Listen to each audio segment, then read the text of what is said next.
Hi, എല്ലാവർക്കും പുതിയ വീഡിയോയിലോട്ട് സ്വാഗതം. അപ്പോൾ ഇന്ന് നമ്മൾ ഉണ്ടാക്കാൻ പോകുന്നത് നല്ല സൂപ്പർ സോഫ്റ്റ് സ്പഞ്ചി കേക്കാണ്. വളരെ എളുപ്പത്തിൽ തന്നെ ഉണ്ടാക്കിയെടുക്കാൻ പറ്റും. ഇതിൽ ഞാൻ ബേക്കിംഗ് പൗഡറോ ബേക്കിംഗ് സോഡയോ ഒന്നും ഉപയോഗിച്ചിട്ടില്ല. അതുപോലെ നമ്മൾക്കിത് കുക്കറിൽ തന്നെ ഉണ്ടാക്കിയെടുക്കാം, വീട്ടിൽ തന്നെ. അപ്പോൾ ഈ ഒരു രീതിയിലാണ് കേക്ക് ഉണ്ടാക്കുന്നതെങ്കിൽ തീർച്ചയായിട്ടും നിങ്ങൾക്ക് ഇതേപോലത്തെ ഫ്ലഫി കേക്ക് കിട്ടും. അപ്പോൾ ഈ ചാനൽ ഇഷ്ടപ്പെടുകയാണെങ്കിൽ സബ്സ്ക്രൈബ് ചെയ്തേക്കാൻ മറക്കല്ലേ. നമുക്കിനി വീഡിയോയിലോട്ട് കിടക്കാം. അപ്പോൾ ഇതുണ്ടാക്കാൻ വേണ്ടിയിട്ട് 3 മുട്ടയാണ് ഞാൻ എടുത്തിരിക്കുന്നത്. ചെറിയ സൈസിലുള്ളതാണെങ്കിൽ 4 എണ്ണം എടുക്കാം. അപ്പം മുട്ടയുടെയൊക്കെ മണം വരും എന്നുള്ളൊരു പേടിയൊന്നും വേണ്ട, അതിനുള്ളൊരു വഴി ഞാൻ പറഞ്ഞു തരാവേ. ഇനി നമ്മൾക്ക് മുട്ടയുടെ മഞ്ഞ വേറെ വെള്ള വേറെ ആയിട്ട് 2 പാത്രങ്ങളിലാക്കി എടുക്കണേ. ഇപ്പം ഞാനിവിടെ മഞ്ഞയിലോട്ട് പഞ്ചസാര ഒരു 50 ഗ്രാം ചേർക്കുകയാണ്. ഇതിൻ്റെ മെഷർമെൻറ്റ് ഡീറ്റെയിൽസൊക്കെ ഞാൻ വീഡിയോയുടെ അവസാനം കൊടുക്കുന്നുണ്ട്. അപ്പോൾ ഇത് നമ്മൾക്ക് നന്നായിട്ടൊന്ന് മിക്സ് ചെയ്തെടുക്കാം. ഇതിലോട്ട് 1/4 ടീസ്പൂൺ ഉപ്പിടുക. പൈനാപ്പിൾ ഫ്ലേവറാണ് ഞാൻ ഫ്ലേവറിന് വേണ്ടി ചേർക്കുന്നത്. പിന്നെ 1 ടീസ്പൂൺ വിനെഗറും കൂടെ ചേർത്തിട്ട് വീണ്ടും നന്നായിട്ടൊന്ന് മിക്സ് ചെയ്യുക. ഇനി ഇതിലോട്ടൊരു 20 ml പാലൊഴിച്ചിട്ട് പിന്നെ വീണ്ടും മിക്സ് ചെയ്യണേ. നന്നായിട്ട് മിക്സ് ചെയ്തതിന് ശേഷം ഇനി നമ്മൾക്ക് ഇതിലോട്ട് പൊടികൾ ചേർക്കണം. ഇതിലോട്ട് 80 ഗ്രാം മൈദയുടെ പൊടിയാണ് ചേർക്കുന്നത്. പിന്നെ നമ്മൾക്ക് ഒരു 20 ഗ്രാം കോൺഫ്ലോറും കൂടെ ഇതിലോട്ട് ചേർക്കണം. 20 ഗ്രാം ചേർത്തിട്ട് നമ്മൾ നന്നായിട്ടൊന്ന് മിക്സ് ചെയ്യുകയാണ് ചെയ്യേണ്ടത്. അപ്പോൾ നമ്മൾ മുട്ട കൊണ്ട് ഉണ്ടാക്കുന്ന കേക്കിനൊരു മണം വരുന്നുണ്ടെന്നാണ് എല്ലാവരുടെയും പരാതിയെ. അപ്പോൾ അത് മാറാൻ വേണ്ടിയിട്ട് എന്താ ചെയ്യേണ്ടതെന്ന് വെച്ചാൽ ഈ കാണുന്ന ആ ഒരു വെള്ള കളറിലുള്ള സാധനം ഉണ്ടല്ലോ, അത് നമ്മൾ പൊട്ടിച്ചിട്ട് കലക്കുന്ന സമയത്ത് അതെടുത്ത് കളയാം. ഇങ്ങനെ കളഞ്ഞതിന് ശേഷം നമ്മൾ മുട്ടയുടെ വെള്ളയും മഞ്ഞയും വേറെ വേറെ ആയിട്ട് അടിച്ചെടുക്കുമ്പോൾ നമ്മൾക്ക് ആ മണം വരില്ല കേക്കിനെ. അപ്പോൾ നമ്മുടെ ഇത് റെഡി ആയിട്ടുണ്ട്, ഇത് മാറ്റി വെക്കാം നമുക്ക്. ഇനി നമ്മൾക്ക് മുട്ടയുടെ വെള്ളം എടുക്കണം, അത് നന്നായിട്ട് ബീറ്റ് ചെയ്തെടുക്കുകയാണ് ചെയ്യേണ്ടത്. അപ്പോൾ ഇതിൽ കാണുന്ന പോലെ ഞാൻ 2 രീതിയിലും ട്രൈ ചെയ്ത് നോക്കിയിട്ടുണ്ട്, ബീറ്ററിലും ഫോർക്ക് വെച്ചിട്ട്. അപ്പോൾ ബീറ്റർ ഇല്ലെങ്കിൽ ഫോക്കും യൂസ് ചെയ്യാം, പക്ഷേ ടൈം ഇച്ചിരി കൂടുതൽ എടുക്കും ഫോർക്ക് വെച്ച് ചെയ്യുമ്പോൾ. ബീറ്ററിലാകുമ്പോൾ പെട്ടെന്ന് ഇങ്ങനെ നല്ല ക്രീമി ആയിട്ട് കിട്ടുന്നേ ഉള്ളൂ, അത്രേ ഉള്ളൂ വ്യത്യാസം. പക്ഷേ ഫോക്കിലാണെങ്കിലും ചെയ്യാം. നല്ല ആരോഗ്യമൊക്കെ ഉണ്ടെങ്കിൽ ശരിക്കും നന്നായിട്ട് ബീറ്റ് ചെയ്ത് കഴിഞ്ഞാൽ പെട്ടെന്ന് തന്നെ ബീറ്റ് ചെയ്യാം ഫോക്കിലാണെങ്കിലും. പക്ഷേ ബീറ്റ് ചെയ്തതിന് ശേഷം ഈ ഒരു രീതിയിലാവുന്നത് വരെ ശരിക്കും ബീറ്റ് ചെയ്യണം നമ്മൾ. ആദ്യം ബീറ്റ് ചെയ്ത് പതഞ്ഞ് വരുമ്പോൾ പഞ്ചസാര ചേർക്കണേ. 50 ഗ്രാം പഞ്ചസാരയാണ് നമ്മളിവിടെ ചേർക്കുന്നത്, കാരണം ബാക്കി 50 ഗ്രാം നമ്മൾ നേരത്തെ തന്നെ മഞ്ഞയിൽ ചേർത്തിട്ടുണ്ടായിരുന്നു.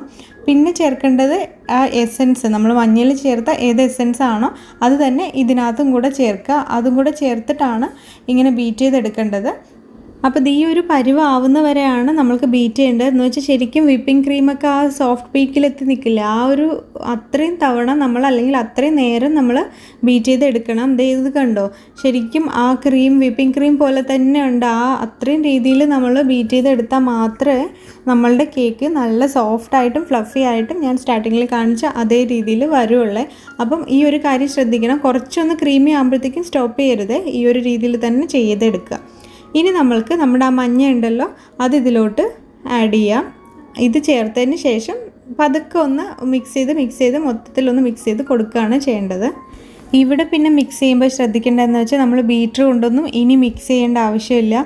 ബീറ്ററോ അല്ലെങ്കിൽ ഫോക്കോ ഒന്നും ഉപയോഗിക്കേണ്ട. ചുമ്മാ ഇതുപോലത്തെ ഒരു സ്പാച്ചുല എടുക്കുക. ഇല്ലെന്ന് പറഞ്ഞാൽ നമ്മൾക്ക് സാധാരണ സ്പൂൺ കൊണ്ടാണെങ്കിലും പതുക്കെ ഇങ്ങനെ ഇളക്കി മിക്സ് ചെയ്താൽ മതി. അപ്പോൾ നമ്മുടെ കേക്ക് ബാറ്റർ റെഡി ആയിട്ടുണ്ട്. ഇനി നമ്മൾക്ക് അത് മോൾഡിലോട്ട് മാറ്റണേ. അപ്പോൾ അതിന് വേണ്ടിയിട്ട് ഞാനിവിടെ 4 ഇഞ്ചിൻ്റെ ഒരു അലുമിനിയം മോൾഡാണ് എടുത്തിരിക്കുന്നത്, കേക്ക് മോൾഡ്. നിങ്ങൾക്ക് ഏത് പാത്രം വേണമെങ്കിലും ഏത് സൈസിലുള്ളതും എടുക്കാം. പക്ഷേ ആ സൈസിനനുസരിച്ച് നമ്മുടെ കേക്കിൻ്റെ ടൈമിൽ വ്യത്യാസം വരും, വേവുന്ന ടൈമിൽ വ്യത്യാസം വരുവേ. അപ്പോൾ അതിലിനി ബട്ടർ തടവിന് ശേഷം ഞാനിപ്പം കേക്കിൻ്റെ ബാറ്റർ ഒഴിച്ചു കൊടുത്തിട്ട് ഒന്ന് തട്ടി കൊടുക്കുവാണ്. അതിൻ്റെ ബബിൾസൊക്കെ ഒന്ന് എയർ ബബിൾസ് പോകാൻ വേണ്ടിയിട്ടാണ്. പിന്നെ ഫുള്ളായിട്ട് ഒഴിച്ചു കൊടുക്കരുത്, ഒരു 1/4 ഭാഗം നിറച്ച് കൊടുത്താൽ മതി. 1/4 ഭാഗത്തു നിന്ന് കുറച്ച് കുറഞ്ഞാലും കുഴപ്പമില്ല. പിന്നെ അതേപോലെ തന്നെ ഞാൻ കപ്പ് കേക്ക് ഉണ്ടാക്കാൻ വേണ്ടിയിട്ട് അതിലും കുറച്ച് ഒഴിച്ചു കൊടുക്കുന്നുണ്ട്. കപ്പ് കേക്ക് ഞാൻ അവനിലാണ് ഉണ്ടാക്കുന്നത്, ഇത് ഞാൻ കുക്കറിൽ ഉണ്ടാക്കുമ്പോൾ നമ്മൾ ആദ്യം തന്നെ കുക്കറിൽ കുറച്ച് ഉപ്പിട്ടതിന് ശേഷം മീഡിയം ഫ്ലെയിമിൽ വെച്ചിട്ടൊന്ന് അടച്ച് വെച്ചിട്ട് അതിൻ്റെ ഉള്ളൊന്ന് ചൂടാക്കി എടുക്കണേ. പിന്നെ ഇപ്പോൾ കേക്ക് വെക്കാൻ വേണ്ടിയിട്ടുള്ള ഒരു തട്ടാണ് ഞാൻ വെച്ചിരിക്കുന്നത്. നമുക്ക് ഏത് തട്ട് വേണമെങ്കിലും വെക്കാം. ഇതിപ്പോൾ ഞാനൊരു ടിഫിൻ ബോക്സിനെ കമഴ്ത്തി വെച്ചിരിക്കുകയാണ്. അപ്പോൾ അതിൻ്റെ മേളിലോട്ട് ഇനി കേക്ക് വെച്ചതിന് ശേഷം മൂടി വെക്കുകയാണ്.